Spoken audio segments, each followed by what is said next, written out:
ce régime ou ce régime parlementaire qui avait été mis en place le 4 novembre 1960 par l'Assemblée nationale avait été réfuté par Léon Mba, qui l'a transformé en présidentiel. Ça veut dire que quelque part, depuis 1959, notamment en 1960, on n'avait pas trouvé le bon modèle pour le type de régime qui devait permettre à ce qu'il puisse y avoir la bonne gouvernance en République gabonaise avant qu'on en arrive en 1991. Oui, les dissonances politiques, les dissonances législatives, hein, des contradictions et des contrepoids au sein de l'Assemblée nationale ont donné lieu à de telles sortes de contradictions auxquelles vous faites justement allusion. Et je vais rebondir sur ce que je disais pour montrer justement les aléas, les insuffisances du semi-présidentialisme qui a été institué à partir de 1991 et qui ont conduit à toute la difficulté que le Gabon a connue jusqu'aux derniers événements. Voilà. Alors, à partir de cet instant, on a quand même envie de se poser la question de savoir quel serait le bon modèle finalement pour la République gabonaise. On a la nouvelle constitution qui est en train d'arriver, le projet de constitution est déjà là. Il y a le régime qui est bien défini dans ce projet de constitution qui sera adopté ou non le 16 novembre prochain. Ça dépendra du choix des Gabonaises et des Gabonaises. Alors, à partir de cet instant, est-ce qu'on peut se dire que le régime qui est retenu, qui est proposé aujourd'hui par les constitutionnalistes qui se sont assis pour réfléchir pour la conception de ce projet de constitution, est-ce que ce modèle-là est celui-là qui s'y est et qui permettra à ce qu'on puisse avoir non seulement la bonne gouvernance, mais qu'on puisse ne plus se retrouver dans des déstabilisations comme on a connu de 1960 jusqu'au renversement d'Ali Bongo. Je m'adresse à vous, M. Edodomon Kobo. Merci pour la question. Je vais peut-être vous choquer, mais à mon avis, aucun modèle n'est bon, aucun modèle de constitution n'est mauvais. Tout dépend de l'application que le peuple et des dirigeants, enfin que les dirigeants, autant pour moi, en font. En France, aujourd'hui, on a l'impression qu'ils ont la meilleure constitution, c'est de la Ve République, mais non. Aujourd'hui, le débat tourne autour de la nécessité d'une 6e République, ce qui suppose que l'actuelle constitution française aussi a des failles. Aux États-Unis, c'est la même chose, il y a des amendements. Donc, pour ma part, aucun texte n'est parfait. Tout dépend simplement de l'application de celui-ci par les autorités. Alors, on a constaté généralement que de façon générale, en Afrique, on met beaucoup plus l'accent sur, non pas les institutions, mais sur les personnes. Alors que, à mon humble avis, si, comme le disait le président Barack Obama, on renforce les institutions et si les personnes qui sont à la tête de celles-ci, donc à savoir le président de la République d'abord, le président de la Cour constitutionnelle, et j'en passe, mettent effectivement en œuvre leur office. Pour ma part, la question de la nature, ou du moins de la vertu ou des vices de la Constitution ne s'opposerait pas.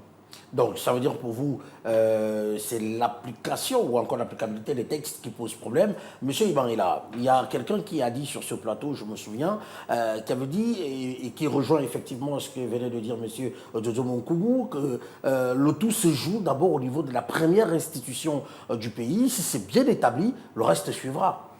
Alors, pour revenir à la question relative à la modélisation, vous cherchez à savoir s'il peut exister un bon modèle, s'il est possible de convenir ici d'un bon modèle qui puisse permettre que le pays sorte des difficultés que nous avons dénoncées récemment. Je pense que pour établir un modèle, il faut partir d'un certain nombre de critères. Et le premier critère de ce point de vue, je le tiens de Winston Churchill.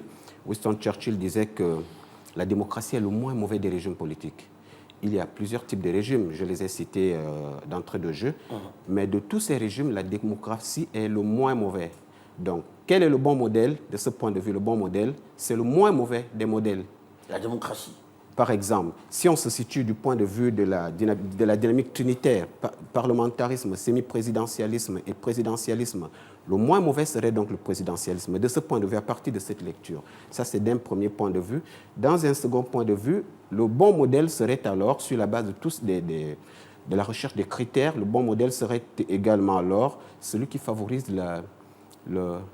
l'émergence des institutions fortes. Et là, je me fais un peu le porte-parole de Barack Obama. L'Afrique n'a pas besoin d'hommes forts, mais des institutions fortes.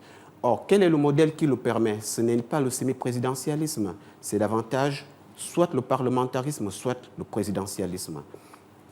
Ensuite, le bon modèle, d'un autre point de vue, serait également celui qui favorise la séparation des pouvoirs. Et sur ce point, je reste catégorique. Je pense que le présidentialisme est le bienvenu à ce niveau, celui qui favorise la séparation des pouvoirs. C'est quoi la séparation des pouvoirs? C'est le principe de la distinction des institutions capables d'exercer les unes sur les autres un pouvoir compensateur. Et donc l'existence, le principe de l'existence et de l'utilisation des pouvoirs de contrepoids. Quels sont les critères pour être convaincu qu'il existe la séparation des pouvoirs? On regarde s'il y a une compensation entre les pouvoirs et s'il y a l'existence de contre-pouvoirs, de contrepoids entre les pouvoirs.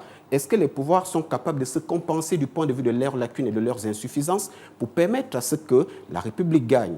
Dans ce cas, il y a séparation des pouvoirs. Est-ce qu'il y a également contre-pouvoir entre les pouvoirs? De telle sorte comme dit Montesquieu, pour éviter l'abus de pouvoir, il faut que, par la disposition des choses, le pouvoir arrête le pouvoir. Si on peut se rendre compte que ces contre-pouvoirs existent, alors il y a séparation des pouvoirs. Et sur la base de cette grille de lecture, je déduis que le bon modèle, c'est le présidentialisme. C'est celui qui permet à la fois les institutions fortes et la séparation des pouvoirs. Comme il disait tout à l'heure, naturellement, c'est très difficile de trouver dans l'œuvre humaine de la perfection. Ce serait comme chercher la petite bête noire ou des poux sur un crâne rasé. Mais l'œuvre humaine reste soumise au principe de la perfectibilité. Alors, donc, à partir de cet instant, quand on parle de ce régime présidentiel, qui est proposé d'ailleurs dans le projet de constitution, si ma mémoire est bonne, on se retrouve là avec justement un régime qui pourrait répondre un peu aux aspirations des uns et des autres et permettre à ce qu'on puisse se retrouver avec une restauration des institutions, parce que finalement, c'est ce que tous les Gabonais recherchent, et cette restauration des institutions prônée par le CTRI qui est arrivé au pouvoir depuis le 30 août 2023. Alors, monsieur Edotomo, est-ce que là, le problème avec ce régime présidentiel serait l'application ou encore le respect même des textes en ce qui concerne ce type de régime en République gabonaise, ou bien le tout serait de réfléchir à une autre stratégie à mettre en place pour qu'on puisse se retrouver avec des institutions fortes, comme vous êtes en train de le prôner sur ce plateau avec M. Ebanrela? Bien, je voudrais, avant de répondre à la question, d'abord revenir sur l'acception du terme séparation de pouvoir, précisément du terme pouvoir. Qu'est-ce qu'on entend par pouvoir? Le pouvoir en droit désigne à la fois un organe et une fonction, une activité. Au sens organique, le pouvoir renvoie à l'exécutif, au législatif, donc députés et sénateurs, et au juridictionnel, pour au judiciaire, parce qu'attention, la Cour constitutionnelle ne fait pas partie du pouvoir judiciaire, mais du pouvoir juridictionnel, dont l'ensemble des juges, juges constitutionnels, juges administratifs, juges financiers. Donc, il y a généralement une séparation organique des pouvoirs. Elle est perceptible dans la Constitution sur le plan formel. Mais c'est dans sa dimension fonctionnelle que ce principe est plus ou moins atténué. En réalité, il n'y a pas de séparation de pouvoir au sens strict du terme, il y a plutôt un partage de fonctions, que ce soit aux États-Unis, dans le régime présidentiel américain ou ailleurs. Les fonctions sont toutes partagées. La fonction législative, donc cette fois-ci je ne parle plus de pouvoir législatif, mais de fonction législative, est partagée par tous les acteurs. Dans le projet constitutionnel actuel, il est clairement indiqué que le président de la République et le Parlement concourent à l'élaboration de la loi. Vous voyez qu'il y a un partage de fonctions législatives à ce niveau. Idem, les juges font ce qu'on appelle en droit de la jurisprudence. Les juges dégagent des principes du droit. Ces principes font partie de la loi. Donc la loi, le pouvoir législatif est partagé. Idem pour le pouvoir juridictionnel. Il appartient normalement aux juges. Mais attention, les parlementaires peuvent également s'ériger en organe juridictionnel, notamment lorsqu'ils sont appelés à juger les responsables, les hauts dignitaires de la République.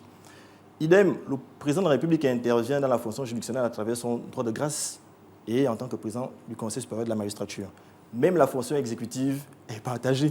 D'abord, appliquer la loi, enfin, dire le droit revient à l'appliquer. Les juges, en appliquant la loi, l'exécutent. Le Conseil d'État est consulté pour l'élaboration des projets de loi. Est-ce que vous voyez? Donc, les fonctions sont partagées. C'est la raison pour laquelle j'estime, et lorsque vous lirez, par exemple, les constitutionnalistes américains, ils le diront clairement, en théorie, la Constitution américaine consacre une séparation des pouvoirs, mais dans la pratique, ces pouvoirs collaborent. Ces pouvoirs sont appelés à interagir. Et c'est à ce niveau que je rejoins mon collègue lorsqu'il dit qu'en réalité, la question ne se pose pas tant au niveau de la séparation des pouvoirs, mais au niveau des contrepoids. Est-ce que les autres institutions feront le jeu? Est-ce qu'elles comprendront qu'en réalité, il s'agit à un moment donné de collaborer sur certaines actions? C'est la raison pour laquelle je suis ferme là-dessus. Je pense que le plus important est simplement d'appliquer les textes et d'assumer ses responsabilités. Je pense que si on applique les textes, la question de savoir si tel modèle serait mieux que l'autre se poserait un tout petit peu moins. Donc, selon vous, M. Ebanela, c'est la concentration du pouvoir autour d'un homme qui a posé problème de 1959 à 2023, ou bien c'est tout autre chose en ce qui concerne ce type de régime? Parce que selon vous, il n'y a pas un bon et un mauvais régime. Donc, du coup, à partir de cet instant, qu'est-ce qui a donc posé problème pour qu'on se retrouve à chaque fois dans des embrouilles, dans des confusions, où le chef de l'État se retrouve en train se retrouve en train d'être en désaccord avec les parlementaires et ainsi de suite, et que l'on se retrouve avec le changement de type de régime à chaque fois, ou encore la modification de la Constitution? Est-ce que le tout se joue dans la concentration du pouvoir autour d'un homme? Alors, qu'est-ce qui pose problème? Concentration du pouvoir, bien entendu. Bien entendu. Un même homme, avec tous les pouvoirs entre ses mains, n'est plus simplement un être humain, il devient pratiquement un demi-dieu. Ça veut dire qu'il peut disposer de la vie et de la liberté de tout un chacun comme il le veut. Il dispose alors de ce qu'on appelle en philosophie politique le biopouvoir, Giorgio Agamben. Il exerce la biopolitique. Donc, concentration des pouvoirs, c'est vraiment cela qui pose problème. Lorsqu'il y a séparation des pouvoirs, les responsabilités sont bien partagées. Or, dans la concentration des pouvoirs, on ne sait plus véritablement qui fait quoi. Et ça crée une sorte de confusion et ça rend le gouvernement très insuffisant du point de vue de son exercice et de sa fonction. Alors, pour revenir à la première question que vous avez posée, à savoir comment appliquer finalement la loi, je m'inscris dans le prolongement et le sillage du collègue ici. Je pense aussi, pour ma part, qu'il faut, premièrement, dans un premier temps, que le peuple fasse bon accueil de la Constitution et qu'il s'efforce d'avoir un comportement d'autodiscipline. Et si cette autodiscipline-là n'est pas possible de son propre gré, il faut que l'État fasse un travail d'éducation à la citoyenneté, éducation populaire, et que davantage un travail de publicité sur le nouveau projet de constitution qui, nous le souhaitons, sera probablement validé le 16 novembre, que ça fasse l'objet d'une diffusion et qu'à partir de là, le peuple puisse s'en imprégner et se l'approprier. Ça, c'est la première chose. Deuxième chose, comment appliquer également? Il faut que, du point de vue de cette séparation des pouvoirs entre l'exécutif, le législatif et le judiciaire, que chacun joue son rôle pleinement et exerce sa fonction pleinement. Le pouvoir exécutif doit pouvoir exécuter les lois, rentre dans ses prérogatives et assumer la politique de la nation. Il y a d'autres responsabilités qui lui incombent. Le pouvoir législatif doit remplir sa mission de représenter le peuple en tant qu'organe représentatif, de voter les lois, de consentir l'impôt et de contrôler l'action du gouvernement. Le judiciaire doit pouvoir faire son travail de juger les infractions à la loi et d'amener le justiciable à respecter la loi. Alors, monsieur Dodobo, il nous reste 2 petites minutes. Est-ce qu'il y a dans le projet de nouvelle constitution à venir qui sera adopté ou non le 16 novembre prochain, est-ce qu'il y a des éléments qui contraindraient les uns et les autres à pouvoir jouer leur rôle pleinement en termes de séparation de pouvoir? Oui, cette constitution prévoit des mécanismes de régulation, c'est le terme approprié en droit. Par exemple, dans les rapports entre l'exécutif et le législatif, il y a un droit de dissolution. Alors, n'oublions pas que l'élection présidentielle accorde certes la victoire, mais c'est véritablement l'élection législative qui donne le pouvoir. Le siège du pouvoir se trouve au Parlement. L'élection présidentielle ne donne que la victoire. Comment alors amener un Parlement à suivre la politique menée par la personnalité qui bénéficie de l'onction populaire? Le droit de dissolution dans les grandes démocraties a été mis en place pour cela. Et attention, en 1960, si je ne me trompe, lorsque le Gabon avait opté pour le régime conventionnel, donc le régime d'assemblée, c'est effectivement parce que ce droit n'était pas consacré que les tensions surgissaient entre les Yamba et ses détracteurs. Du coup, il y a ce mécanisme qui est mis en place. De l'autre côté, on a également aujourd'hui une Cour constitutionnelle qui, si le projet est acté, pourrait se saisir d'office. Elle pourrait se saisir d'office pour justement réguler certains problèmes. Par ailleurs, le Parlement actuel conserve toujours ses moyens de contrôle à l'égard de l'exécutif, à savoir les enquêtes, les interpellations. Très rapidement, etc. on le fait Donc, terminer, oui. pour terminer, oui, je pense qu'effectivement, il y a des mécanismes qui sont mis en place pour qu'il y ait des poids et contrepoids. Merci à vous, Monsieur Tefi Lewis et Dodomo Nkumu. Je rappelle que vous êtes docteur en droit public et écrivain. Merci d'avoir accepté notre invitation. Et juste à côté, nous avons le docteur Ibanela qui est venu sur ce plateau avec quelques ouvrages pour nous présenter très rapidement. D'accord. Allez-y, Voilà, dites-nous, il s'agit de quoi, Le premier, je l'ai publié en 2019. Oui. Il s'intitule Démocratie et légicentrisme, une esquisse de logique juridique. D'accord. Voilà, à l'intérieur, j'aborde les questions relatives à la démocratie. Comment réussir le pari de la démocratie en Afrique. Je propose comme hypothèse de recherche que le droit soit au centre de toutes les procédures politiques et administratives. D'accord. Je l'ai publié à Publibook en France, à Paris Saint-Denis. Le deuxième, je l'ai publié récemment, ça fait à peine un mois. Il s'intitule De la politique autrement, au-delà du théâtralisme politique. D'accord. Voilà. Et le troisième? Le troisième, il n'est pas là, il s'intitule Les droits de l'homme et les universaux transculturels. Merci à vous, docteur Eban Ella. Vous êtes enseignant-chercheur, maître assistant CAMES en philosophie politique. Merci à vous d'avoir accepté également notre invitation. Merci à vous, chers téléspectateurs, d'être restés en compagnie de ce programme. On se retrouve très vite sur les antennes de Gabon 24. Au revoir.